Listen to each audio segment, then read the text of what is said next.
We'll shift gears then, and we'll talk about Quenneville because he did get let go today from the Chicago Blackhawks after what you would say is their most dominant era, or one of the most dominant eras in Blackhawks history with the Cups, and he was there for 10 years.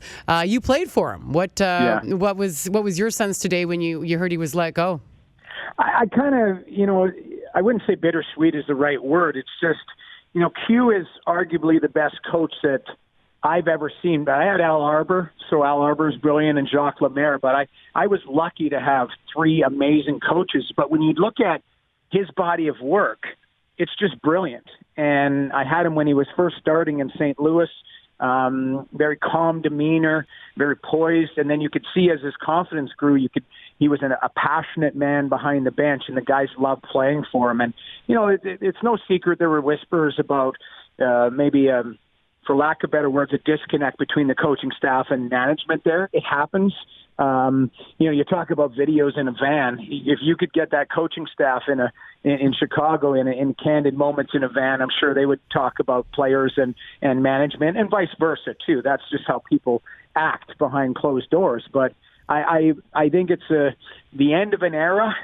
It certainly signals to me that Chicago not only is heading in a different direction, but they realize that what they have for a team. They've got some great players, but they're also, cycling through because of this cap era, and some of their players are getting a little bit older. So maybe you hand the reins to a young guy who's a little bit progressive, who can try and maybe squeeze that last blood out of a stone, if that's the wording you want to use. Noodles joining us. He's in Ottawa. Sens Devils tonight on TSN 5. Leafs Golden Knights on TSN 4. We'll get to that momentarily. They always say actions speak more louder than words, and the fact that Quenneville didn't show up Friday night of the draft in Chicago after Panarin and Hjalmarsson were traded, I think is the equivalent of 10 Uber conversations, because he was fuming. Remember that? We were sitting there and we're like, where's Q? Like, nobody knew where because Hjalmarsson was his guy, right? Oh, he loved Hjalmarsson. Yeah. Loved him. And you could tell at that point there's disconnect between the front office and the head coach. And we always bring it back to our boy Belichick. And we talked about this yesterday, Noodles, with Jabari Greer.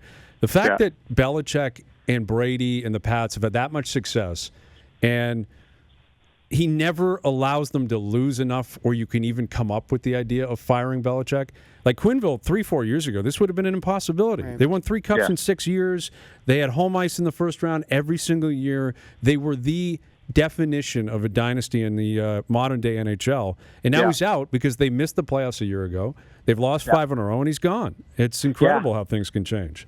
It is, and it's almost like they were waiting for a window to, kind of have a turnover. I don't want to make excuses, and I'm 100% biased towards Joel Quenneville, but, he was rolling out, Anton Forsberg, Jeff Glass in net last year. Corey Crawford was injured. Crawford comes back this year and is still struggling to get his legs going consistently. He hasn't had the troops. And the one consistent thing I have seen with the Quenneville firing today is people are saying, well, he did what he could with a roster that was set forth. So it was almost like the focus is shift. Like Stan Bowman, he used his bullet, and he used it on Joel Quenneville. But now all eyes are on him and the way he's constructed his lineup, and how are they going to have a turnaround. So I think that's the challenge for Chicago. But you're right. 4 years ago, Quenneville arguably was the best coach on the planet. And I know there's a handful of guys that you could say that. But if Joel Quenneville wanted to work tomorrow, I think there would be teams that would fire their coach to find a spot for him. But it wouldn't surprise me. And I was thinking about this on the way to the rink today, is he's not just going to take over the LA Kings because the job's available. You don't want to. You've got to take over the right situation. He's earned that right to kind of sit back and say, okay, I want to look at an organization that's on the upswing. And I think of organizations like Buffalo, that I think Buffalo's going to be really good in about 18 months. If Phil Housley doesn't do the job as far as growing these kids, maybe Q's a guy that could slide in there.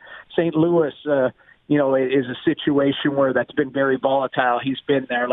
Philadelphia, at some point, Hexie may have to do something with Haxtell. So there is organizations that would be dying to have him, but I think he's going to have his choice, and he has the luxury that he's on a term contract, so he can sit back and collect cash and then pick the right situation for himself.